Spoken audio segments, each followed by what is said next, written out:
बासी रोटी को फेंकने से पहले आप एक उपाय करके देखें जो मैं आज आपको बताऊंगी। इसको करने से आपके दुख तकलीफ, आपके घर में जो रोग हैं, दोष हैं, वो सारे दूर हो जाएंगे अगर आप बासी रोटी से एक बस ये वाला उपाय करके देखेंगे तो।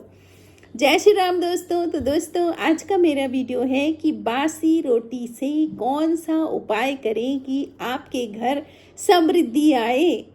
जी हाँ दोस्तों, बहुत सारी ऐसी छोटी छोटी चीज़ें हैं जिनको हम छोड़ देते हैं या इग्नोर करते हैं या हम समझते कुछ नहीं होता है, लेकिन दोस्तों हमारी सनातन परंपरा में इन चीज़ों का बहुत महत्व है।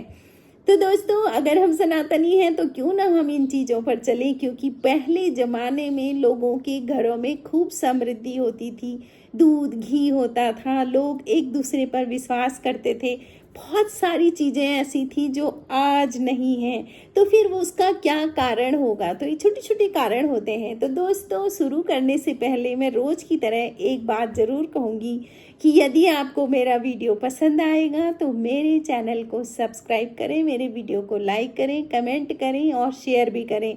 दोस्तों, मेरे चैनल का नाम है आध्यात्म का विज्ञान। जो कहा है सिर्फ कहा नहीं है, उसका क्या है वैज्ञानिक रूप, है ना। तो ये सारी चीज़ें मैं अपने वीडियो के माध्यम से आपको बताऊंगी। दोस्तों, सबसे पहली बात कि हमारे किचन में, हम जो हमारा रसोई घर में है, कौन कौन सी ऐसी चीज़ें हैं जो हमारे रसोई घर में नहीं होनी चाहिए और कौन सी ऐसी चीज़ें हैं जो हमारे रसोई घर में होनी चाहिए। थोड़ा सा मैं इन चीज़ों पर भी प्रकाश डालूंगी, यानी बोलूँगी कुछ। तो दोस्तों, सबसे पहली चीज़ कि किचन में क्या होना चाहिए। हमारा किचन, जो हमारा रसोई घर है, साफ सुथरा होना चाहिए। ये तो सबसे पहला, अगर हम वैज्ञानिकता देखते हैं तो भाई अगर जर्म्स पैदा नहीं होंगे तो साफ सुथरा रहेगा तो हम बीमार नहीं पड़ेंगे। अगर हम इसका दूसरी चीज़ देखते हैं तो हमारे रसोई घर में हमारे पितृ देवताओं की दृष्टि लगातार रहती है और सफाई पसंद तो सभी होते हैं। तो वो ये हर समय यही सोचते हैं कि हमारे को क्या मिलने वाला है, लेकिन अगर आपका किचन गंदा होगा तो वो खुश नहीं होंगे जो आप उनको दोगे, है ना। तो इसलिए सबसे अच्छी चीज़ ये है कि आपका रसोई घर साफ सुथरा होना चाहिए। और रसोई घर ही साफ सुथरा नहीं होना चाहिए, रसोई बनाने वाले आप, यदि आप रसोई बनाते हैं तो आप भीतर से खुश होने चाहिए। माता अन्नपूर्णा का हर समय आप धन्यवाद करते रहेंगे तो देखिए कितनी समृद्धि आती है। नंबर 2 दोस्तों, दूसरी चीज़ क्या है कि बिना स्नान करे खाना नहीं बनाना चाहिए। बिना स्नान करे, देखो पहले ज़माने में तो हमारी दादियाँ पहले गंगा स्नान करके आती थी, तब भोजन बनाती थी। रसोई में कोई ऐसी घुस ही नहीं सकता था, है ना। लेकिन आज के ज़माने में कोई नियम फॉलो नहीं होते हैं, तो चलो कोई बात नहीं, लेकिन एक नियम तो रखा जाए कि पहले शुद्धि हो शरीर की, क्योंकि भोजन शरीर के लिए बन रहा है तो शरीर की शुद्धि यहाँ पर आवश्यक है। तो आप अगर साफ सुथरे होकर के भोजन बनाओगे और उसका भोग लगाओगे, पितृ देवताओं के लिए अर्पित करोगे, तो वो इतनी खुशी खुशी आपका खाना भी लेंगे, है ना, और आपको आशीर्वाद देंगे। तो इससे क्या होगा, आपके घर में समृद्धि आएगी। नंबर 3, हम लोग क्या करते हैं, अभी तो मैंने तो जो ये सीरियल आते हैं ना खाना पकाने वाले, अरे मुझे तो इन चीज़ों में एक चीज़ बहुत बुरी लगती है। अच्छी अच्छी डिश बनाएंगे और एक चम्मच से लेके टेस्ट करते हैं जी, आहा क्या मज़ा आ रहा है। ऐसे नहीं होना चाहिए। हमारे सनातन में ये सब बातें नहीं हैं। उसमें क्या है कि आपको भोजन को चखना भी नहीं है, सबसे पहले भगवान और देवताओं को अर्पित करना है। अगर उसके बाद भी आपको लगता है चखना है, तो आपके घर में कोई छोटा बच्चा है, आपकी बेटी है, आपकी नातिन है, कोई छोटे बच्चे हैं, तो उनसे चखवाओ, उनको खिलाओ, बोलो कैसे बना हुआ है। लेकिन खुद जो बनाने वाला है वो खुद ही एक तरफ खाए जा रहा है, तो इससे आपके घर में समृद्धि नहीं आएगी। आप विश्वास करें, एक बार मान के देखें, आपको ऐसे रिजल्ट मिलेंगे बहुत ज़बरदस्त। तो ये चखने वाले काम अपने बच्चों को भी सिखाएं कि ऐसे काम ना करें।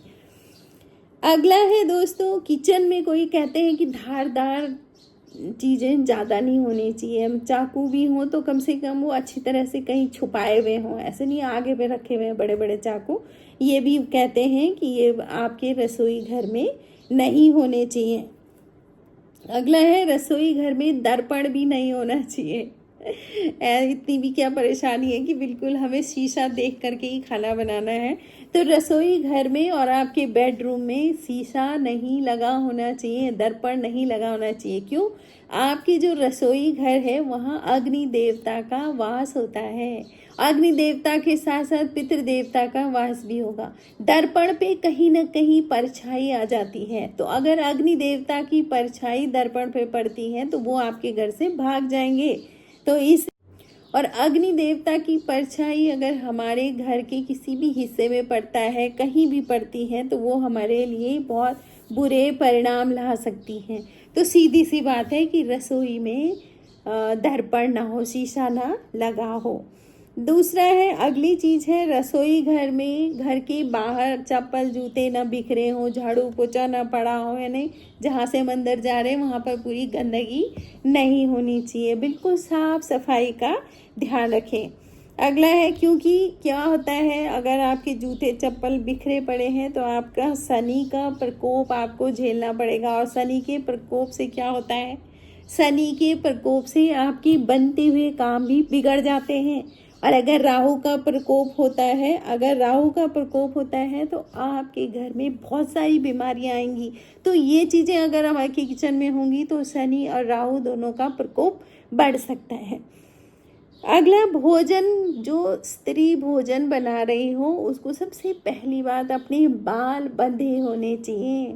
चोटी बाल, खुले बाल करके किचन में घूम रहे हो, अगर आपको पता है अगर खाने में एक भी बाल दिख जाए ना तो वो नकारात्मकता को शो करता है।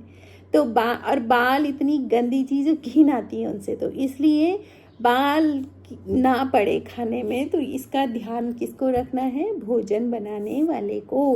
बाल हमेशा बंधे होने चाहिए, संवरे होने चाहिए। तो ये सारी चीज़ें तो वो थी जो किचन में हमें अपने रसोई घर में ध्यान देने योग्य बातें हैं।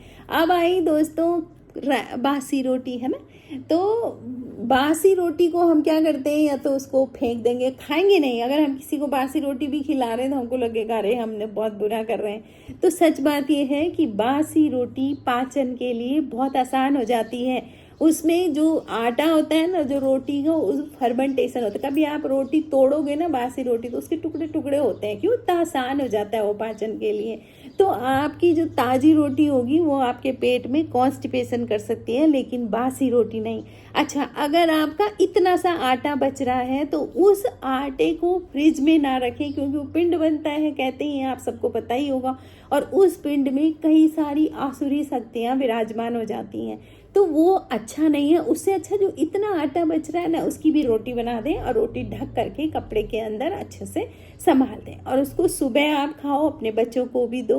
बासी रोटी उसको गर्म करने की भी ज़रूरत नहीं है, उसको ऐसे ही खाओ तो वो आपके लिए कई गुना ज़्यादा ताकतवर होगी वो। तो इसलिए बासी रोटी खाएं।